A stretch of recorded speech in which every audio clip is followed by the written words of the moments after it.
Welcome back to channel the student. देखिए यहाँ पर टॉपिक नंबर दूसरा है। बिल्कुल आराम से समझेंगे कि कैसे कैसे क्या क्या करना है। देखिए प्रोस और कॉन्स का मतलब होता है प्रॉफिट और लॉस, यानी कि जैसे कि आपको पता है कि चाइनीज़ ऐप भारत में बैन हुए, ठीक है। तो ये करेंट अफेयर का मुद्दा है और ये जीडी में आपके दिया जा सकता है, क्योंकि जीडी में खास करके करेंट अफेयर की चीज़ें दी जाती हैं। इससे उनको ये पता चलता है कि आप करंट अपडेट हैं कि नहीं, और साथ ही साथ आप इसके बारे में क्या सोचते हैं। आपके थॉट प्रोसेस भी वहाँ पर वो लोग जज कर लेते हैं इसी बहाने। तो यहाँ पर जो टॉपिक नंबर दूसरा है हम लोग का, वो ये होगा कि Chinese app ban in India. तो ऐसे जो टॉपिक होते हैं इनमें आप लाभ और हानि दोनों बताते हैं। यानी कि अगर ये बैन हुआ है तो इससे डेफिनेटली कुछ लाभ हुआ होगा, जैसे कि जो इंडिया के इन्वेस्टर हैं, जो इंडिया के सॉफ्टवेयर्स हैं, जो सॉफ्टवेयर कंपनीज़ हैं, उनको ज़्यादा प्रॉफिट होगा चूँकि वो इनकी जगह लेंगे, ठीक है। और कुछ नुकसान इसलिए होगा क्योंकि चाइनीज़ की बहुत जो कंपनियां हैं वो भारत की बहुत सी कंपनियों में इन्वेस्ट किए हुए हैं अपना, ठीक है।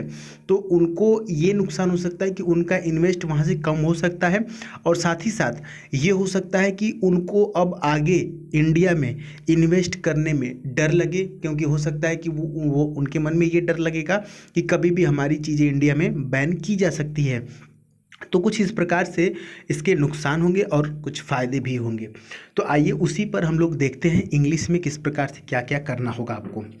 पहले जो मैंने इंट्रो बताया था आपको, उम्मीद है कि आपको पता हो गया होगा। जैसे कि बोलना है good morning, my name is Sudhir Pandey, और सारी चीज़ें आपको बोलने के बाद today we will discuss on Chinese app ban in India, इसके प्रोज एंड कॉन्स, इस प्रकार से आप शुरुआत करेंगे। तो पहले अगर प्रोज बताएंगे, प्रोज फॉर इंडिया, कि इंडिया के लिए लाभ क्या होगा, तो आप बोल सकते हैं it is early days yet but by all accounts the move to ban these Chinese apps seems to be a well thought out move. Here are some positive forms from the move, यानी कि जो positive from हुए, जो जो कुछ positive जो भारत के लिए कुछ फ़ायदे हुए उसके, उनमें से कुछ यहाँ पर आपको दिख सकता है। Suitable response to Chinese border, यहाँ पर देख सकते हैं कि चाइनीज़ बॉर्डर के लिए कुछ सुटेबल चीज़ें हुई, जैसे कि since India will not like a physically engage China a bigger and more powerful enemy, this virtual response is a suitable reply. कहने का मतलब ये है कि भारत जो है वो चीन को एक शारीरिक और एक बड़े रूप या से शक्तिशाली दुश्मन नहीं बनाना चाहेगा। भारत चीन को फेस टू फेस यानी कि फिजिकली जो है कि दुश्मन अपना नहीं बनाना चाहेगा, इसलिए ये जो वर्चुअल रिप्लाई दिया गया है ये एक प्रकार का अच्छा प्रत्युत्तर हो सकता है चीन के लिए। आगे कौन्स में भी आपको बताएंगे कि क्या क्या चीज़ें हैं। और ये देखिए प्रोज में, यानी कि इंडिया के लिए इसका लाभ और एक हो सकता है कि अपॉर्चुनिटी फॉर इंडियन एंटरप्रेन्योर्स, जो इंडिया के एंटरप्रेन्योर्स हैं उनके लिए काफ़ी लाभ होगा, क्योंकि China has protected and promoted its own entrepreneurs by banning global app and software for decades. A quick glance at the mobile app and websites banned in China throws up names such as WhatsApp. आपको शायद पता रहा होगा, और नहीं भी पता रहा होगा तो जान लीजिए कि जैसे कि व्हाट्सएप हो गया, यूट्यूब हो गया और फेसबुक हो गया, इस प्रकार के जो सोशल खास करके सोशल जो ऐप्स हैं, वो सोशल जो साइट्स है वो चाइना में बैन है। तो इससे इंडिया के लिए एक अपॉर्चुनिटी हो सकती है अगर ये सारी चीज़ें वहाँ पर इस दबाव में आकर वो ओपन करेंगे। तो आगे बढ़ते हैं। Signal innovation innovative thinking by Modi government, the ban is aimed at the global audience, an audience which is increasingly buying for blood after the Chinese increasing. To that extent, the ban will help address some of their need for action by the government. ठीक है। आगे बढ़ते हैं। अब देखिए यहाँ पर इसके कुछ कॉन्स यानी कि इसके कुछ नुकसान भी हुए होंगे।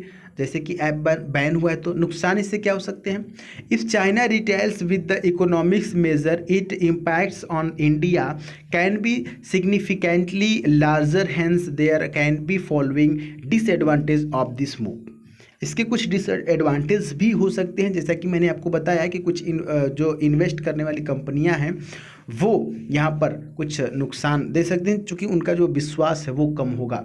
Indian imports much larger than Chinese, while India relies heavily on imports from China, a much smaller portion of Chinese imports are from India. May have impact on Chinese investment, जो मैंने बात कही थी, चाइनीज जो investments हैं उन पे impact पड़ सकता है इसका। Many Indians unicorns have a Chinese investors, ठीक है। The chart depicts the investment estimated investment by Chinese companies in select startups। तो यहाँ पर आपको कुछ इस प्रकार से कॉन्स बताना होगा और कुछ प्रोज बताना होगा। तो देखिए कोई भी टॉपिक हो, अगर आप उसको एक बार अच्छी तरह से प्रैक्टिस कर लेंगे ना, और उसके कुछ 2-3 पॉइंट आप उसके लाभ और हानि दोनों चीज़ें जान जाएंगे, अगर वो आपको हिंदी में भी पता रहेगा ना, तो आपको इंग्लिश में आप खुद से बना करके जोड़ सके बता सकते हैं। यहाँ पे मैंने जो आपको पॉइंट्स दिए ना, वो पॉइंट्स में भी थोड़ा सा कठिन हो सकता है, but if you will try you can use simple sentences in your speech, then you will be success there, you will be pass on there. I think अगर आप छोटे छोटे वाक्य का इस्तेमाल करेंगे ना, तो आपको बोलने में काफ़ी आसानी होगी, हेजिटेशन नहीं होगा और गलतियाँ कम से कम होगी, और कॉन्फिडेंस के साथ आप जीडी को पास कर पाएंगे। तो डियर स्टूडेंट, आज ये जो टॉपिक था आप कमेंट करके बताइएगा कि अच्छा है कि नहीं है। बाकी आगे की वीडियो में अगली टॉपिक्स में बात करेंगे, ठीक है। मिलेंगे नेक्स्ट वीडियो में, तब तक के लिए जय हिंद, वंदे मातरम।